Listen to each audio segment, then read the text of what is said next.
Welcome, I'm so glad you all could join me. I'm Chavah and you're watching Ask a Midwife.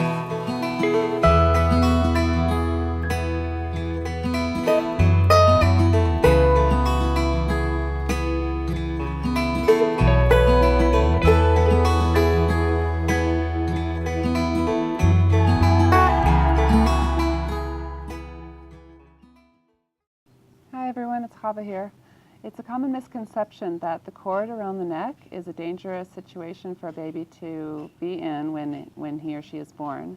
I've heard a lot of women throughout my career say, wow, it was really such a fortunate thing that I ended up having a C-section because, can you believe it, the cord was around the neck and we don't know what would have happened. In those situations, I try not to convince mothers that their stories are, I let women have their stories. So if that's what she believes, then more often than not, it's best to just leave well enough alone, and she'll come to it in time. But basically, I just want to tell you all, that is not an emergency. It is not a big concern. It's a variation of normal. A variation of normal is something that doesn't happen all the time, but it isn't abnormal when it does happen. I would say maybe 1 in 3 babies have the cord around the neck. It's not a concern, and it's in fact just one of the things that I see all the time. And it can, in some cases, prolong labor. In a case where the baby had the cord around the neck a few different times, maybe not just the neck, but maybe around the arm, maybe around the body. I've seen babies wearing their cords in all different ways and styles. I particularly like the Miss America style with the sash, wrapped around the shoulder and over the hip. Basically, the cord in there with the baby, sometimes it's a 3-foot long cord. It can be a shorter cord. I've seen, longer than 3 feet. In general, the cord has to go somewhere, and often the baby's been flipping around, and it is around the baby, okay? Now, the way we deal with it when the baby's coming out is there are 3 ways to deal with it. Number 1, you want to just unwrap the baby. She comes out, and her head kind of stays next to the mother's leg, and the rest of her body is born. And then the midwife unwraps the baby and hands her up to the mother. The mother helps unwrap also. The baby's cord is looped over the head is the second way. And the third way would be, if it was really tight, it could be cut while the head was out. We always check to see if there's a cord there, if it's a bed birth or a land birth. But in a water birth, the baby just kind of somersaults around under the water until the baby's freed up from the cord, and then we bring the baby up out of the water to meet mom, and it's very smooth and a fluid movement that really allows the water really allows the baby to move freely and everything, and it's not an emergency. It's not a concern. It's not an emergency.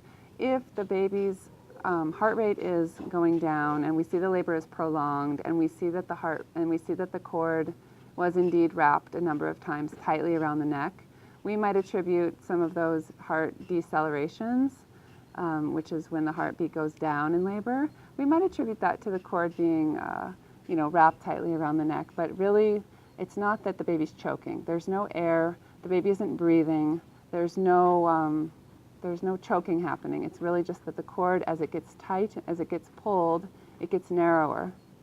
So in fact, the cord, less blood can flow through the cord when it's really, really tight.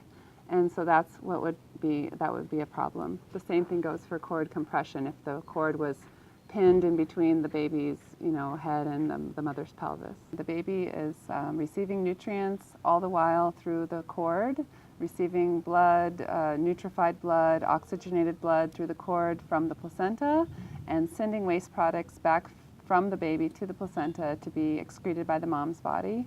And that whole process is happening all the time. The air, the oxygen that's going into the baby is going in through the cord, through the oxygen molecules of the blood, and not through the lungs. And we have to remember that the dynamic of the baby in the uterus is different than our dynamic with regards to breathing and oxygenating our blood and everything. So we just really have to bear in mind that when we hear those things, they're scary, they sound scary, but it's really not at all a concern, and nobody really needs to worry about when to cut the cord. The cord should just be left intact until the placenta has finished doing its job, which is delivering the baby's blood back to the baby. And this happens in all physiologic birth, is that what happens is throughout the time that the baby's in the uterus, the blood is flowing to the baby, and then the baby, the blood is flowing back to the placenta to be reoxygenated, receiving nutrients from the mother's blood. The two blood systems are different. The mother and baby don't share blood, but the nutrients and oxygen pass through the barrier into the baby's bloodstream, into the placenta, and they're delivered to the baby, and then the blood that needs to be replenished and excrete waste products goes back to the placenta from the baby. Once the baby's born, the placenta detaches from the wall of the uterus over the first 5, 10, 15 minutes. The body continues having contractions, the uterus releases the placenta, and then the blood is no longer pumping in that circular cycle. The baby receives all of her blood. She receives all of the wonderful nutrients that her blood contain, all the wonderful stem cells, and the process is complete. It was never meant to be that the baby lost some of her blood supply in the placenta. When you cut the cord before it finishes pulsating, you trap the blood in the placenta. You trap a good deal of the baby's blood supply in the placenta, which gets either buried or studied or tossed or whatever method they use of disposing of it. Even if you take it home and bury it, you're still taking the baby's blood from the baby. And that's not the way it's meant to be. Hey everyone, thanks so much for watching Ask a Midwife. I really hope you enjoyed what you learned today, and please subscribe to the channel, like, and comment below. And I appreciate it. Thanks so much.